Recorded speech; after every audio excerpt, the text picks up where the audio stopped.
everybody, it's Weird Islanders, the podcast, back once again. My name is Dan. That is Mike. How are you this evening, Mike?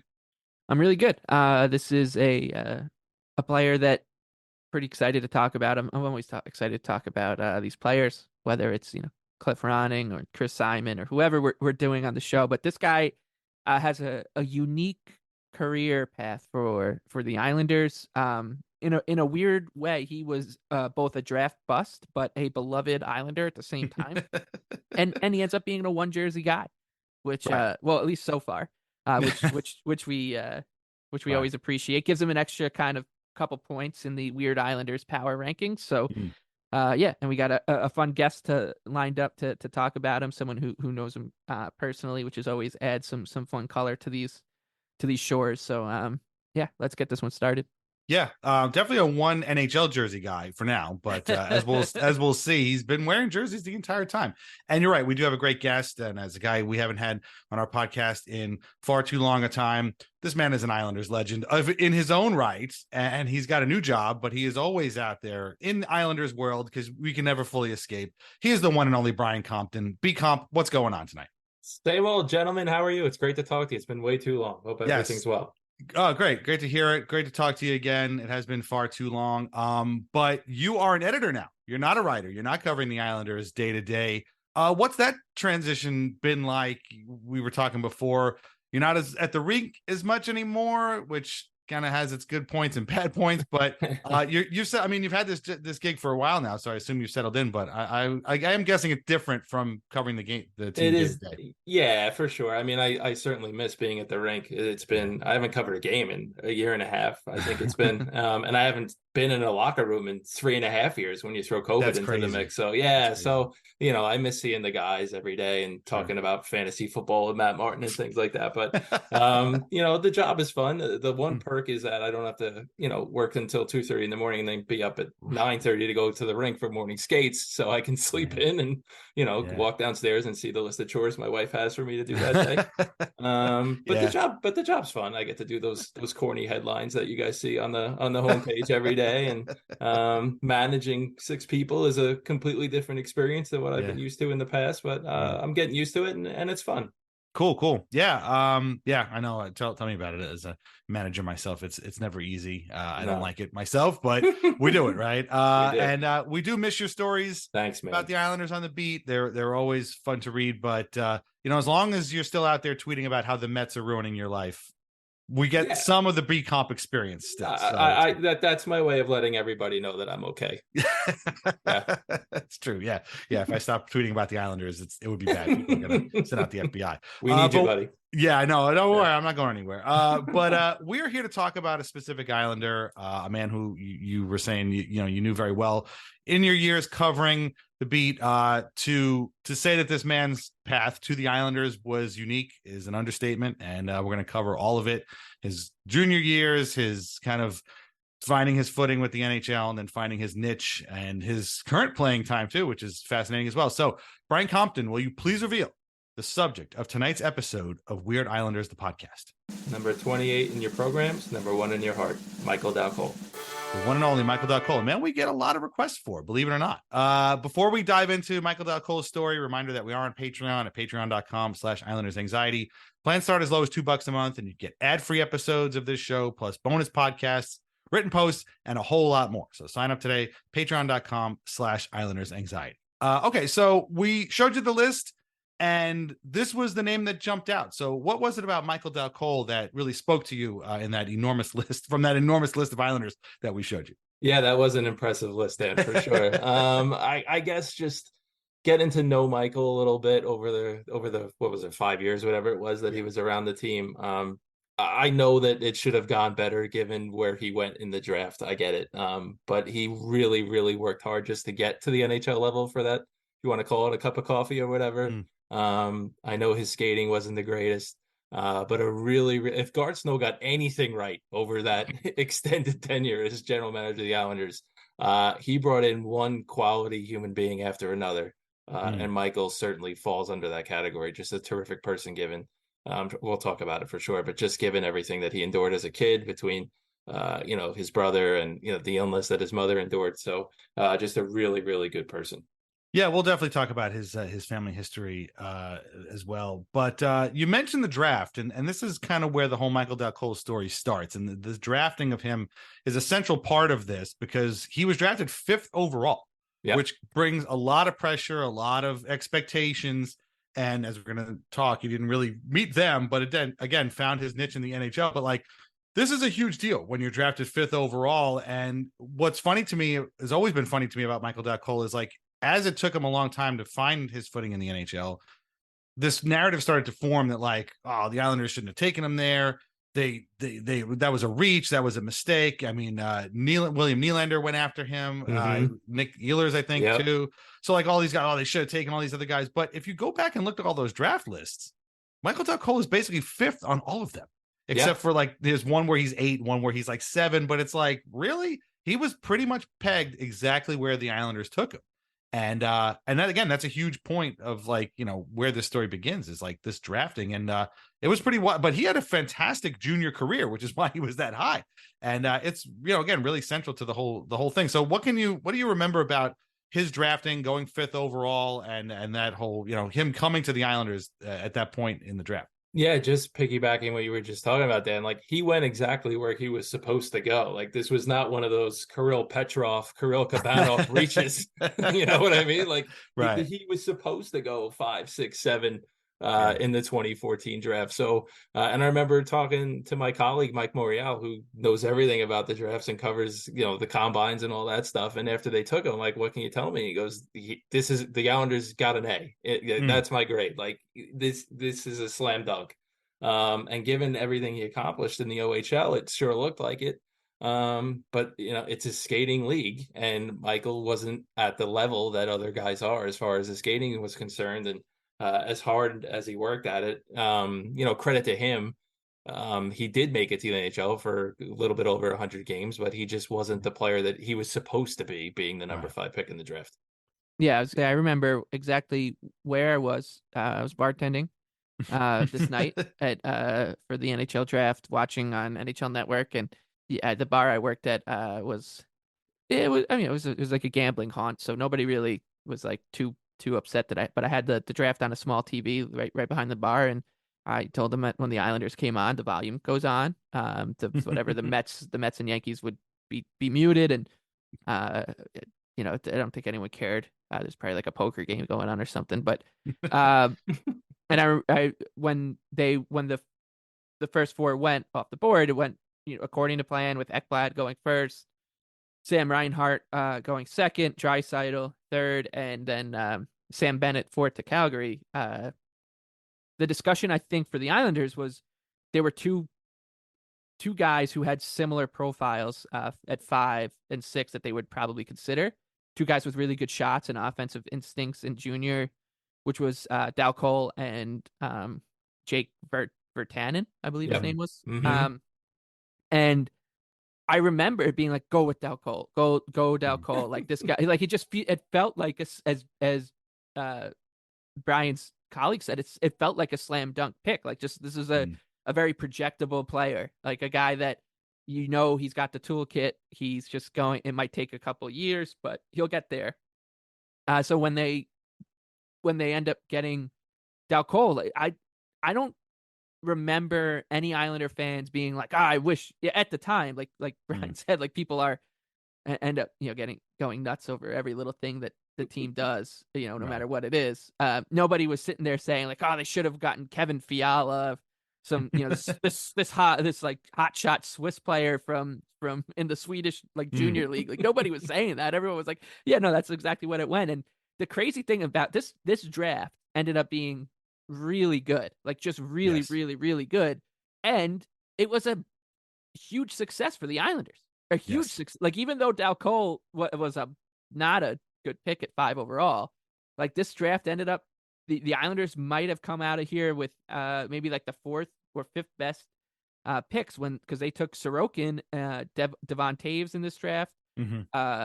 You know, of course, they didn't take him, but Pierre Engvall ends up as an Islander at some point. He's in this draft, but you look at the names on this list, and you're just like, how on earth did they miss on Dal Colle and to some extent Josh Hosang, who they also drafted in the first round of this draft. But They played this one by the book, like 100% by the book.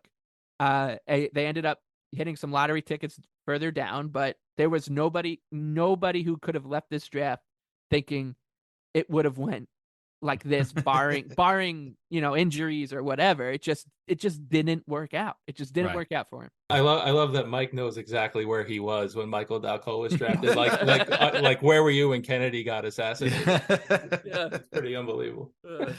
Yeah. Well, this is a momentous day, and again, like you said, that this draft did yield. When you take Ilya Sorokin in the third round of this draft, third, yeah, right after Braden Point, the pick after Braden Point. Yeah. The third round of this draft is absolutely insane because it was Merzlikins went to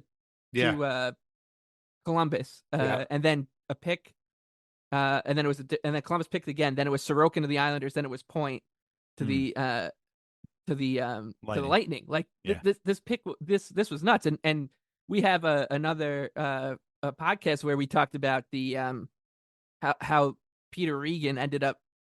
Oh my God, I remember that name. Well, just wait till you hear this, Brian, because I hope you're sitting down. But Peter Regan ended up turning into Igor Shesterkin. Peter Regan's Islander tenure turned into Igor Shesterkin's Ranger tenure somehow, and that was in the fourth round of the draft. This draft is lit. Like you just scroll through it, and you're just you'll see like name, star, name, star, name, star. It's crazy, this one.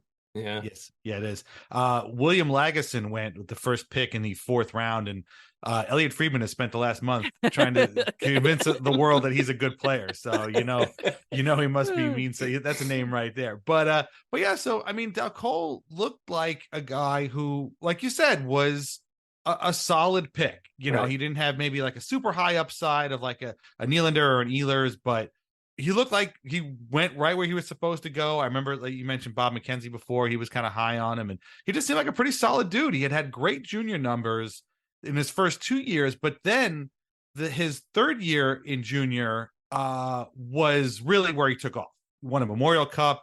He must have posted I don't know, felt like 1 million points. He was always on doing something crazy, and he went completely bonkers. Yeah, 42 goals. 51 assists, 93 points for Oshawa that year. I mean, this is when you were writing every day about the Islanders. Like, were you keeping an eye on what he was doing in Oshawa at the time? Because it was pretty special. No, not really. It was really after they drafted him when I went back and looked. I mean, that playoff run, I think they played, he beat Connor McDavid. Yes. They played Erie, and it was McDavid. That team had McDavid, DeBrincat, and Dylan Strome. and Oshawa had like Michael Dal Colle, Mitch Van de Sample, and wow. I think Anthony Cirelli was the best player on the team, but like the rest of it's like, who are these guys? It was insane. So yeah, I mean, he an unbelievable year. And then of course the following year, I think he split between Oshawa. He got traded mid-year. Yeah. And he played in the playoffs a little bit, but he, like we were talking about, he went exactly where he was supposed to go. He was probably the safe number 5 pick in Garth's mind. Yep. But he couldn't, his feet couldn't catch up to the rest of his game. I feel like safe is the word, a word that Garth never really did. Yeah, exactly. Yeah. This was the safe draft. Right. After he had tried to trade the entire kit and caboodle of draft picks for Ryan Murray. Yep. He's done some weird stuff around the draft, and this was the one where he went by the book. He basically took the Central Scouting book, and Bob McKenzie could have made this pick for him. He could have been like, you go up there. We're not gonna be the ones to take this thing off the rails. And I think that like I said before, that all the star power that's not just around Michael in this draft, but just up and down the list is also kind of weighing in on how Islander fans maybe looked at him, his career.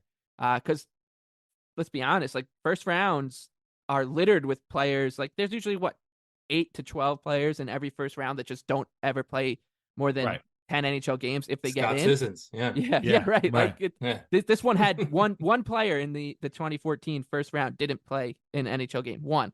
The Hugh Jessamine of the 2014 NHL draft was some guy named Connor Bleakley from Colorado. So this was nobody's fault. you Yeah, know? no, No. definitely. But it's in that final year of junior where the cracks start to show a little bit. We talked about this. He got traded from Oshawa to Kingston. That's not unusual. I mean, Oshawa, as happens a lot of times in these junior teams, like they have a big year, and in this case, the biggest. You won the Memorial Cup. There's really not much else you can do at that point. But then a bunch of guys graduate, and they move on, and so you go from winning the Memorial Cup to not being very good the year after. but Dal Colle still had another year left, and this was when the Islanders were, they weren't bringing their prospects up that quickly, and so he ended up getting traded to Kingston. That team lost in the second round. But also, that in and of itself was kind of tricky. But also, he had a prolonged slump at one point for Oshawa. He got injured. He was, called to the Team Canada tryouts for the World Junior team and was cut. Then he got traded. They lost. So it was here that this sort of, safe pick started to seem a little bit less safe. And it was sort of like, well, you know what? Once he gets to Bridgeport, I'm sure it'll be fine. He seems like a guy has a good head on his shoulders. And this is where I want to talk about his sort of family life. And you mentioned it before, B-Comp. Like, he's a guy who family was a big thing for him. He talked about this when he was drafted. And they had a little bit of a documentary thing at the draft for him about this. His brother had special needs, was severely autistic and required pretty strictly 24-hour care. And his mom had a breast cancer scare. And so you would have talked to him about all this kind of stuff. Like, how did this, I mean, it's kind of a stupid question, but like, how did all this affect him and like could have affect his game and make him, kind of the player that he would be in junior coming into the NHL? Yeah, I think his mom was not his mom. I think he was like 9 when his mom got diagnosed. I mean, and he said, I remember talking to him, and you can't fully understand why your mom is suddenly losing all of her hair when you're 9 years old. Yeah. It's just a lot, man. And then to combine that with his brother, I have autism in my family as well. It makes you grow up faster than you're supposed to grow up. And I think you kind of use those life lessons, you apply that to other stuff. And I think it made him better, honestly. I think it made him a better person in the room. I think it drove him, man, I want to make the NHL one day so I can take care of everybody in this family, that kind of stuff. It's just hard, but I think he made the best of it. Like I said, he didn't become the NHL player he wanted to be because this is a skating league. And not everybody can skate like Connor McDavid or Matthew Barzal. It's just, those, you have to have those, not those, particular legs or feet, but you have to be able to somewhat keep up. And he just, at the end of the day, he just couldn't. They tried to, I'm sure we'll talk about it, but Barry tried to make him a grinder, and I thought he was okay in that role, but that's obviously not what you want from the number 5 pick in the draft.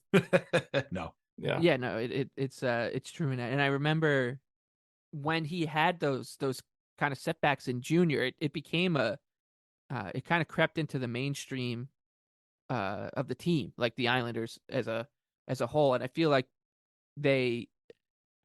I feel like I remember when he busted out of that slump, or he just reading Lighthouse Hockey, and they would do prospect check-ins and be like, "Yep, Michael Dal Colle, he's still struggling.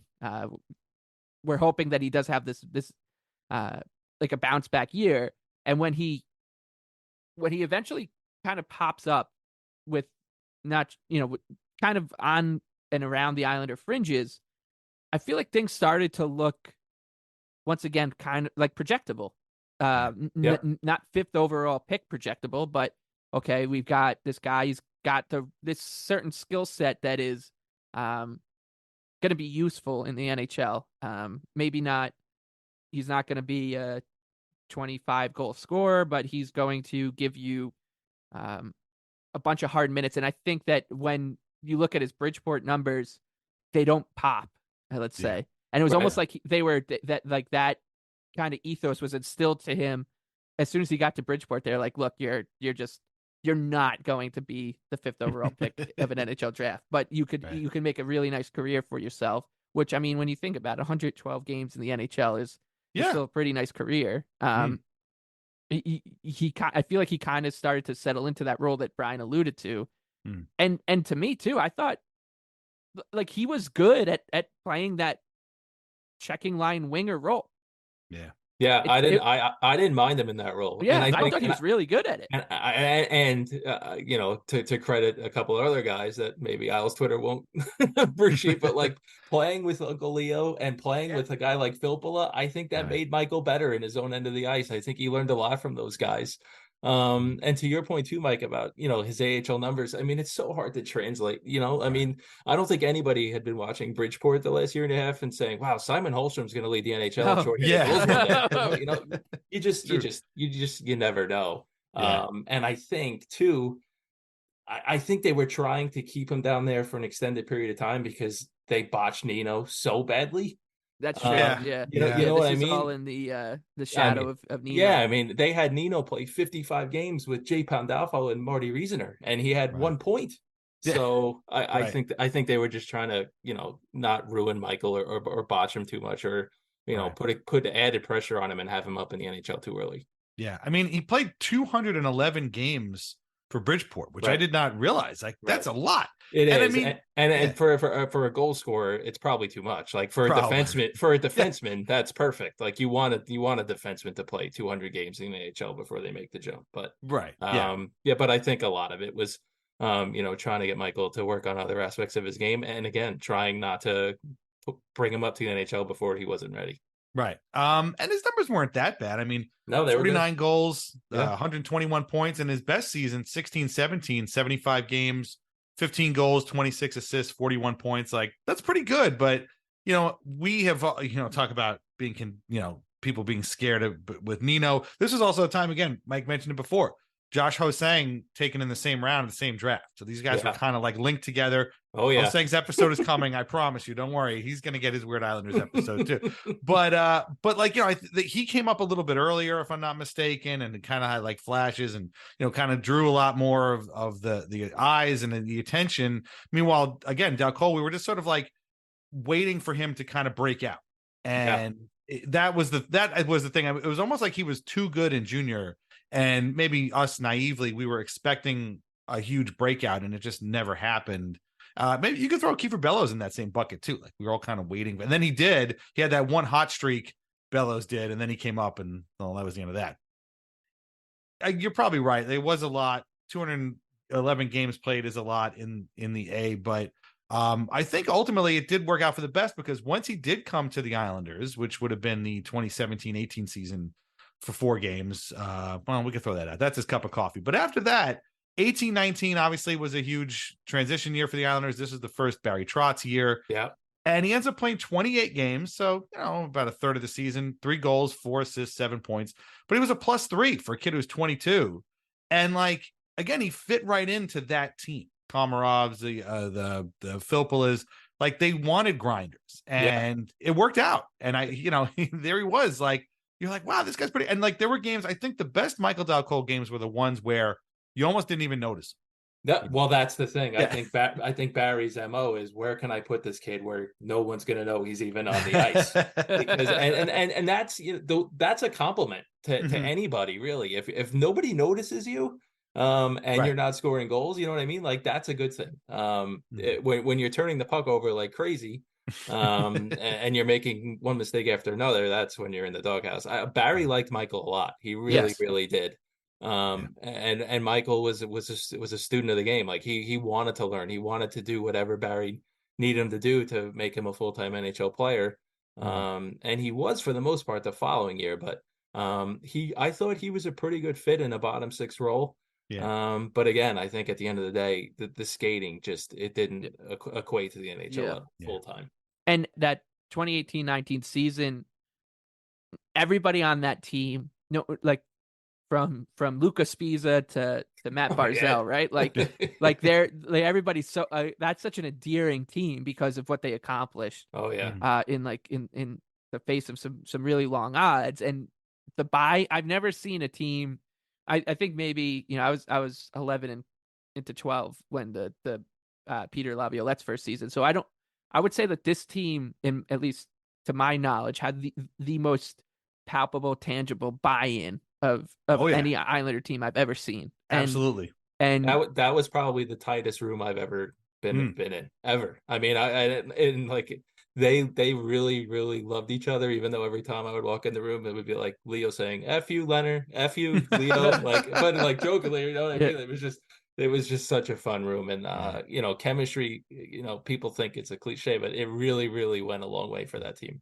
Yeah, absolutely. And when you look at that year for Dal Colle, he was lighting it up in Bridgeport, 34 points in 34 games. And then, so you go from being, in all likelihood, you know, I'm not too up to date on the 2018-19 Sound Tigers, but probably their best offensive player and their trigger man to coming up to the Islanders, and you got Barry Trotz saying, "Yeah, we have you penciled in next to Val and Leo, and you're gonna just your job is to just keep the puck out of our zone. That's it. Don't care about anything else."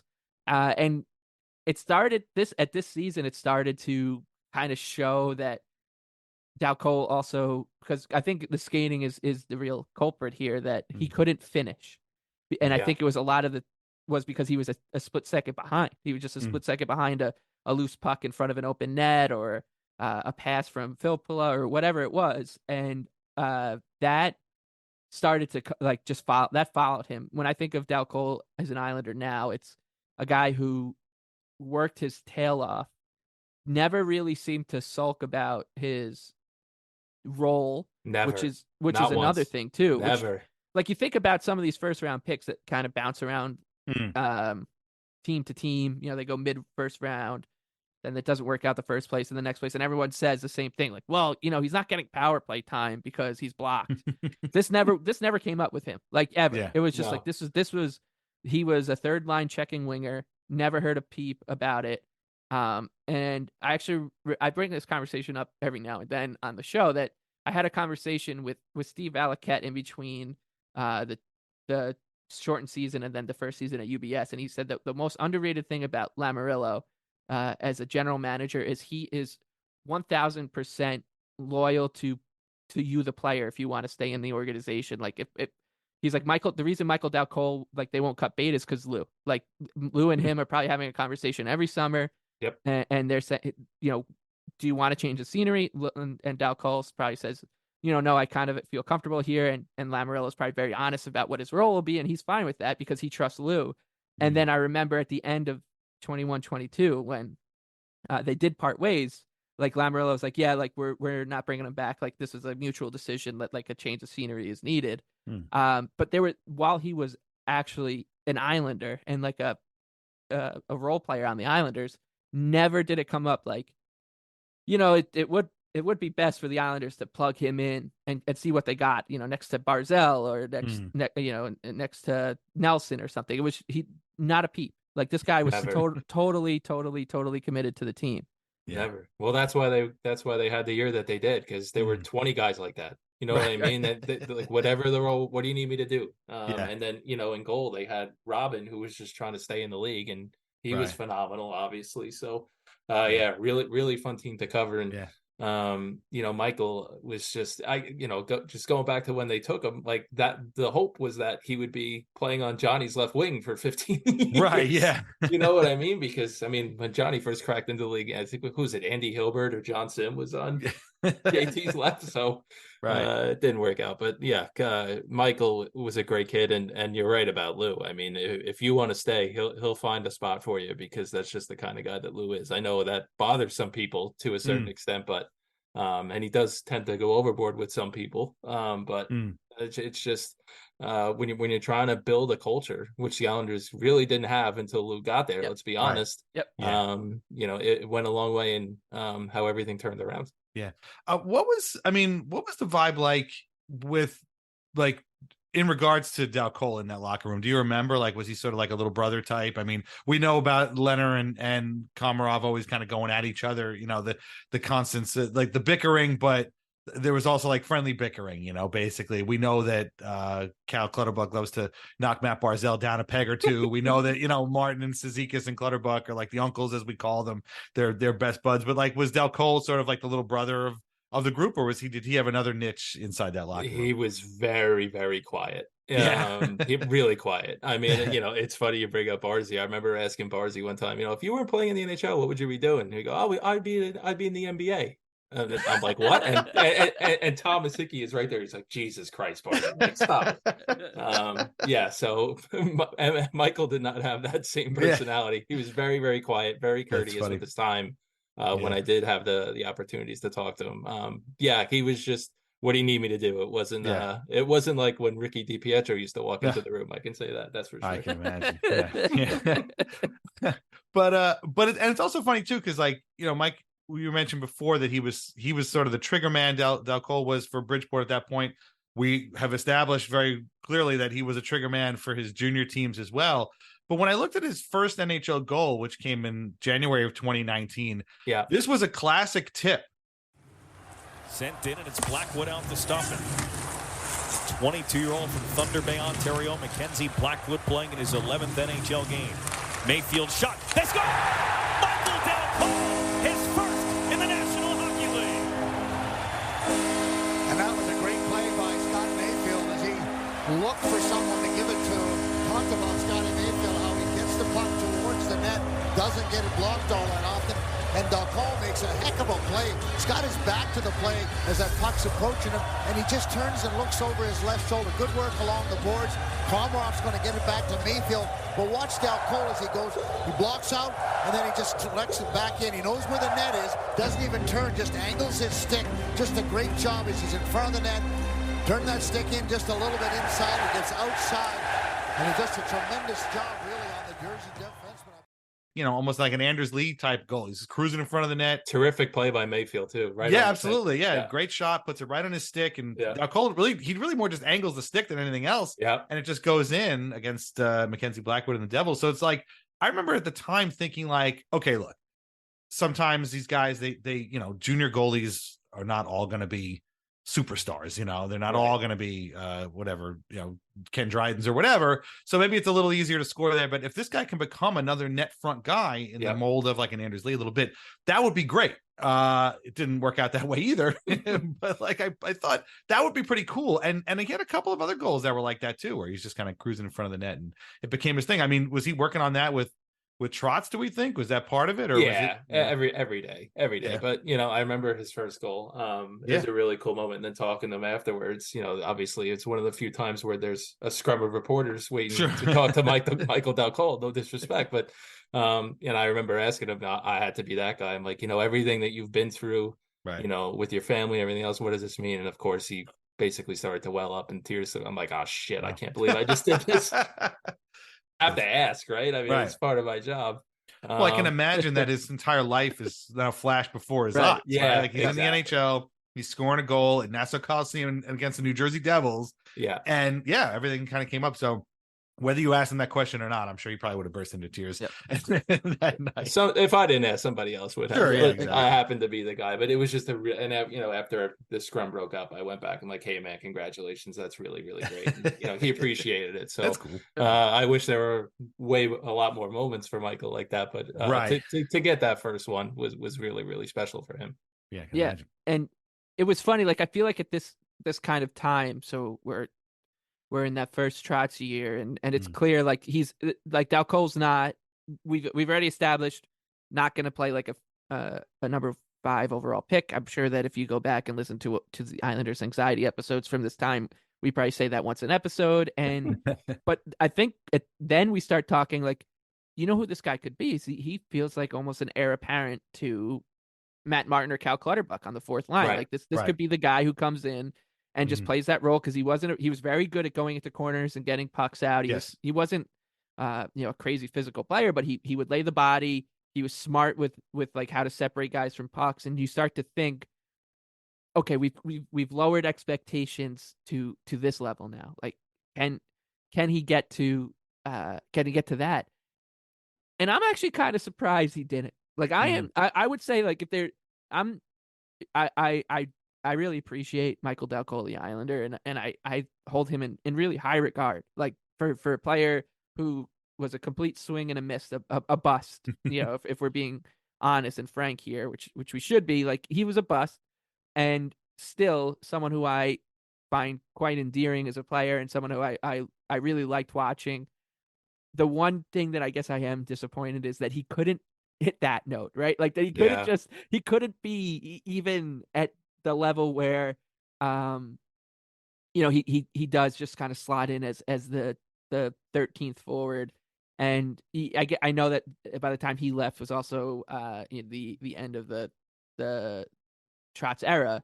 So I mean, maybe those two things have something to do with one with each other. But that's the one thing here, that when he got sent back down for the 21-22 season and like never really featured in a year that, look, like Paul Ledoux was playing and the Islanders were scrambling for bodies in that year. We had Richard Panik.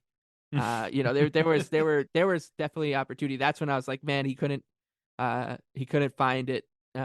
He couldn't find even that level, which was, I guess, where I started to be like, damn, like it's truly over here, because it was almost a decade. Like it was almost a decade of this guy. Yeah, and I know, maybe it's a genetic thing. I mean, because Michael is 6'3", but his body did not resemble Matt Martin's. Like, what I mean? Like some guys just can't become bodybuilders for whatever. Right. I know he put in the work for sure, but sometimes it doesn't go the way you want it to go physically. Yeah. So I don't think he had the physique to play that Matt Martin kind of a role long term. Right, but I think that's the frustration. I think it was true, and I mean, again, he a great guy, worked hard. Yeah. It was one, if you're not going to, it's okay to like not live up to that 5th overall pick thing. I mean, we could sit here for hours and talk about whether or not Josh Bailey lived up to the number 9 of course, pick, and it took him a long time for people to go, yeah, he kind of did. And so we kind of get that, but at the same time, like you said, I mean, as good as he was going into the corners, as good as he was at checking, as good as he was at like keeping guys away from the net and kind of suppressing shots. You look at his offensive numbers. So 28 games played, 2018-19, 3 goals, 4 assists, 7 points. Then 53 games, his best NHL season, 53 games, 4 goals, 6 assists, 10 points in 1920. That's the first year that they went to the semifinals. And I believe he played on the line with Pajot for a little while too. And I think those guys kind of helped each other. But, in the playoffs, he only played 3 games. Yeah, and he didn't have any points. Nope. Yeah. 26 games, 1 goal, 3 assists, 4 points. And then, like Mike said, 21-22 it was just the one NHL game. And then he was gone. We'll talk about where he went afterwards. But, I also feel like he got to a point where he was, he was scratched. I mean, listen, the Islanders do this thing where these guys are up with the team, but they're not playing. We've seen this with Noah Dobson. We've seen this with Tom Kuhnhackl. We've seen this with JF Berube, the patron saint of this, right? That poor guy. Poor guy. He spends most of the season eating popcorn in the press box. And he's on the active roster. I guess he's cashing a check, so it's not too bad. But I feel like that happened with Dal Colle too. Am I misremembering that? Where he just was like, he's not in Bridgeport, but he's not playing for the Islanders either. I think he's just kind of like here. But he wasn't playing. Am I crazy, or did that actually happen? And then, Anders got hurt, and then they got Palmieri, which you knew was coming once Anders got hurt, because Lou doesn't sit on his hands, which is a far cry from what we saw in the years before Lou got here. Yeah. And then he got Zajac, so there just really wasn't much of a spot for him. But I never remember him. I mean, again, that was the age of Zoom, so I never really got to talk to Michael about, hey, does this piss you off or anything? But I'm sure it did inside, but he obviously never went public with that stuff. Right. Yeah, I think he was. I think he just was the it was Michael Dal Colle, Ross Johnston, and Sebastian Aho. Just every and that was also like the year of the taxi squad too. Right. So he was probably on that taxi squad. Yeah, sure. Absolutely. And at some point, I think everybody kind of saw the writing on the wall, and that was the funny thing, was he did end up playing some playoff games, and I always thought, like, and we might have even said this on the show, like, this guy's going to score a big playoff goal. It just screams like this. David Volek, right? Yes, exactly. Screams David Volek, or Kip Miller, just like a random guy who just you don't think twice about, and then. In the playoffs, he's because he was always seemingly in the right spot at the right time. Right. I guess he would be more like Steve Junker as opposed to David. Right. So his playoff stat line of 4 games played, 0 goals, 0 assists is also man, that's surprising, because we had this. I really had this guy pegged as someone who would But fancy that kind of hockey. But 10 years before that, had they been in the playoffs, he would have been playing 20 minutes a night. You know what I mean? Right. Yeah. Right. I think it's more a testament of having just a better team. Right. As it's not a slight on Michael per se, but they were just better. That's why they went to the conference finals 2 years in a row. So, fun fact, of the 4 NHL playoff games that Michael Dal Colle played in, the Islanders won 3 of them. 2 of them by shutout. They shut out the Caps and the Flyers in 2 of the games he played, and then they're one of his games against the Lightning, they won in that bubble semifinal. So that's the Moulin Jersina stat from right? Yeah, like exactly. they won like 50 games when he was in the lineup or something. Yeah, like that. It's crazy. But yeah, no, I agree too. Like I kind of thought that he might be more of a playoff performer. But again, it's always about it's always everywhere you thought Michael Dal Colle would zig, he's at. Yeah. So he's a 5th overall pick. He's got really great junior numbers. Well, guess what? He's not really scoring in the pros. All right, well, that's fine. He's turned himself into a good defensive forward. Well, that's great. Well, maybe that works in the playoffs. Well, not really. Well, maybe he can make a great 4th liner. Well, not really. He's kind of more of 3rd line. He did get some time with Leon Barzal though, which I had completely forgotten about. And so did I, to be honest. Yeah. But I did find, and we talked about Trotz before, and I did find it funny. And I mean, I could totally see this guy being a Trotz player. Mm-hmm. And we talk about this all the time. And it was funny, again, to hear Barry talk about his favorite word, predictability. And he said that Michael, and that's a good thing for Trotz. It's like he always knows where Michael is going to be. And so that was the way, he liked that about Dal Colle. And that's why it's almost, again, kind of funny that he never really, you would think that would be the perfect coach for this type of player. And it's just, I guess Barry probably had other things to worry about, obviously, than this one prospect. But I kind of expected a little bit. I mean, I guess that's the story of this whole episode is we expected a little more. We're it's okay. We're not disappointed, but we expected a little bit more. He didn't do anything great. You know what I mean? Like there wasn't one we were talking about Simon Holmstrom before. Like Simon Holmstrom is obviously a really, really good penalty killer. Yes. Like there was just nothing about Michael's game that jumped out at you. And at the same time, there was nothing that jumped out where people were like, what the hell is this guy doing on the ice? You know what I mean? Right. Yeah. Yeah, exactly. One of those things. Right. I mean, any more than they normally do for any Islander, basically. I think Leo took most of that attention. What the hell is this guy doing on the ice? Yeah, exactly. Poor Leo. Yeah, exactly.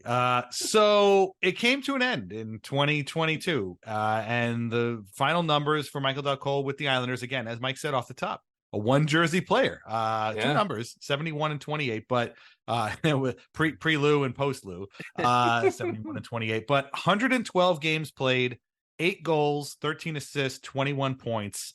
112 games is a little bit more than we normally see here on Weird Islanders, the podcast, but you cannot say that this man was not a Weird Islander for many, many reasons. And you would think, all right, well, what's next for him? I'm sure, like you said, he wanted to find a new opportunity, a new kind of change of scenery, and boy, did he find one.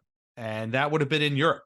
He played for TPS in Finland the first time he played in Europe, and is now currently, as we record this in December of 2023, lighting it up for the Isserlohn Roosters of the German DEL. And I found some video evidence of it. I don't speak German. I'm assuming most people listening to this don't speak German, but here's the call. Interessant ja an der Saison, dass die Eisbären eher zu Hause zu knacken sind. Nur Rang 11 in der Heimtabelle. Dieser Lohn schießt mal von der blauen Linie. Rebound ist da und das Tor für die Roosters. Michael Dal Colle bringt die Gäste mit 1:0 in Führung. 6. Saisontreffer für ihn. Ja, und das brauchst du dann halt. Kommt durch. Und wie? Dal Colle macht selber möglich, weil er den Puckbesitz da sichert. An der blauen Linie. Dann gibt es den Rebound. Die Eisbären zu weit weg. LeBlanc aufmerksam. Und dann noch die klasse Ablage auf Michael Dal Colle. I thought this was delightful. I love everything about this. I love his mustache. First of all, I think it's great. I love the jersey. We all love the European jerseys, right? With all the ads. It looks like a penny saver. Like they're all covered in ads. He's wearing 91, which I don't know about that. Is that a callback to another maybe it could Ontario-born Islander? It could be. That's a great question. It could be. I don't know. Because they were tight, right? They were tight. Yeah. Really good friends. So it's possible. I was like, oh, is he? Oh man. So, I don't think it's Butchie. no. That's probably true. But he's doing really well. I mean, he was like third on the team in scoring as we looked at this. So he did say in 2022 that he wanted to get back to the NHL. And again, here's where Trotz comes. Like, Right, I wonder, now that he's a GM, right? I wonder if he puts in a call.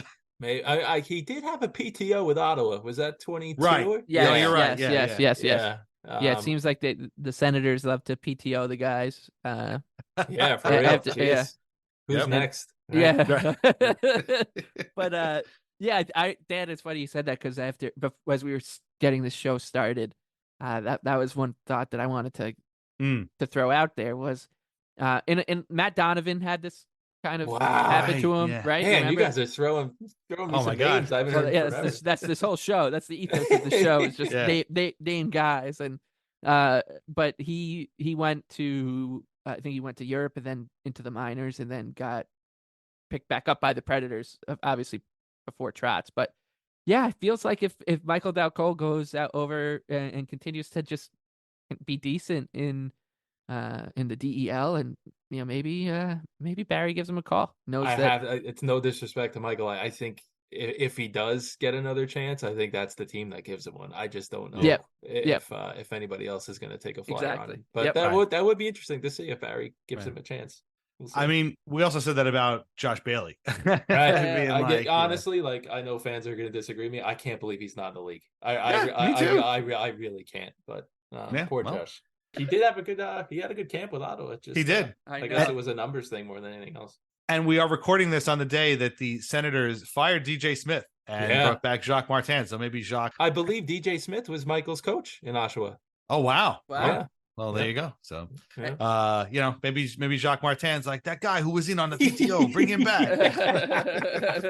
Even though he wasn't working for the Senators at the time, but just go with it. Anyway, so I mean, this is a hard one to sum up. Like, a lot of times, we talk about these guys on this show that, they played 12 games or 40 games, and it's easy to be like, this is what this guy came in to do. This is what he did. And then he was gone, because that was just how it worked.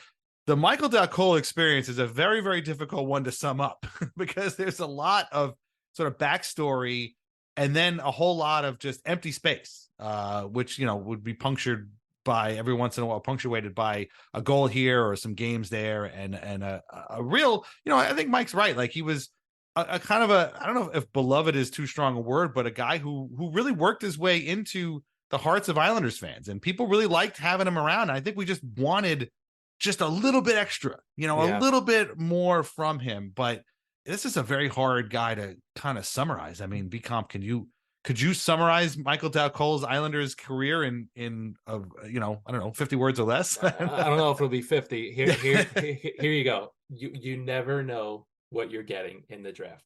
And I'll give you the perfect example. In 2008, I sat down with Jimmy Devellano at Joe Louis Arena before Game 1 of the Stanley Cup Final. Hopefully some of the listeners at least know who Jimmy Devellano is, because why he's not in the Islanders Hall of Fame is beyond me, because Al Arbor does not coach the Islanders without Jimmy Devellano. Sorry, I'm going off the rails a little bit. The story here is, I asked them particularly about the 1989 draft. This is who the Red Wings took: Mike Sillinger, Bob Bugner, Nicholas Lidstrom, Sergei Fedorov, Dallas Drake, and Vladimir Konstantinov. Wow. All from the same draft. And I said to him, there's no way you guys knew what you had in that draft. And he said, we had no clue. None of us did. And that's just the crux of it, guys. Like, you could read all the scouting reports you want. And at the end of the day, until these guys get on the ice and play against NHL competition, you have no idea what you have. We've seen it with number 1 overall picks. Yep. Oh, yeah. You know what I mean? Definitely. So Michael was the safe pick, like we talked about. He was a nice try. It would have been great to see him on JT's left forever. Obviously, that didn't work out for numerous reasons. But he worked his rear end off to even get to the NHL level for over 100 games. So kudos to him. And hopefully we see him again down the road. Maybe it's with Nashville, like you guys were talking about. We'll see. That would be very cool. And you are spot on about the draft. Spot on. You just don't know. You never know. You never know. But But don't tell that to the draft industrial complex that is now a year-long thing. It's I don't understand when these guys start talking about this stuff in October. It's like, whoa, wait a minute, hold on a second. Can we talk about the NHL guys first before we start talking about who's going to be the first pick in the draft next year, please? Thank you very much. But B Comp, this has been a pleasure as always. We know that you're never too far, whether you're writing stories or editing, and so I mean, how are you? I mean, how are you taking in the Islanders now? Are you just like watching at home like a fan? Have you turned the journalism button off, or what's that experience like now? No, I mean, I still root for I don't root for the team per se. I root for the guys that I still know there. I try to avoid Twitter as much as possible because like I have seen some of the stuff that people have said, particularly about Anders, and it just drives me insane because I know the kind of guy that Anders is, and nobody is more upset about his lack of production than Anders is. So one of the rules when you're covering a team that Lou Lamoriello runs is you can't talk to assistant coaches. So I never had a conversation with Lane Lambert ever, like just after a practice or anything. Like we did the 2 Zooms with him when Barry lost his mom. Right. But other than that, I've never had I still follow the team a little bit, and I'm rooting for some of the guys I've known for a long time, but I don't wear a jersey and sit on the couch or anything like that. That's me neither. Yeah, sure. Once you turn in your fan card, it's hard to take that's true. Yeah. Well, like I said, you're an Islanders legend, regardless of what you're doing. It, guys. I mean, we were once occupying the same podcast space. We missed you guys at the aisle seat. Man. You know what? I really, really miss doing that show with Mike. I really did. That was so much fun, and the fans really seem to enjoy it. So I definitely do miss that for sure. Definitely. It was pure fun, is how I would expect. Thanks, as I can imagine, hanging out with Carver generally is the best. Yeah, and I miss Mike. I've seen Mike maybe once in the last 2 years. Oh, so, yeah, I got to fix that too. Yeah, we got to get a reunion. But thanks a lot. We really appreciate you coming on, and not that they're not already following you, but where can everybody follow you on Twitter? I'm still on Twitter. I'm not there all that often, but it's still at B Compton NHL. I'm still there in spirit anyway. Yes, and if you're a Mets fan, that's right. You'll see me in the spring. Yeah, exactly. that first blown save, you'll be out there again. But this is great. Michael Lebowski, where can everybody find you on Twitter? The Big Lebowski with 2 E's. Follow Mike at the Big Lebowski. Read and listen to his work in Action Network as always. Again, I can't even, I don't even know how to even broach this, but like, are there any final thoughts on the Michael Dal Colle experience and the insanity of it all? It's a very, very rare player to be a beloved draft bust. And he found a way to do it. It's true. Yeah. That's so funny. It's bang on. I mean, Michael's a great guy. It was impossible to not like him, or it was impossible to root against him. Really good dude all around. Yeah. We're still rooting. Hopefully he'll come back and he'll have some great stories about playing for Echelon Roosters. Thank you all very much for listening. We really appreciate it. And a reminder that our first ever live event will be Saturday, March 30th at 4 p.m. at the beautiful brand new Offside Tavern in New York City. Around 4:45 or so, we'll start to record a live podcast that will be all about your Weird Islanders stories. So bring your Weird Islanders jerseys, t-shirts, swag, whatever you got, because we want to hear about it. That is Saturday, March 30th at Offside Tavern. Be there. It's going to be a great time. Be back in a couple of weeks with another episode of Weird Islanders, the podcast. In the meantime, sign up at patreon.com/IslandersAnxiety for ad-free episodes, bonus content, and more. Follow us on Twitter at IslesAnxietyPod. Leave us a review on Apple Podcasts and Spotify. Our theme song is Knuckles by Bjorn Falk. Find more of Bjorn's music at Bandcamp and on Spotify. Read Lighthouse Hockey every single day for your most up-to-date Islanders news and discussion. Islanders Anxiety Podcasts are part of the Fans First Sports Network. Find out more at fansfirstsports.com. Shop vintageIcehockey.com. Try Wines from the Pinot Project. And until we talk again, keep the Islanders weird. We'll talk to you later. Bye-bye.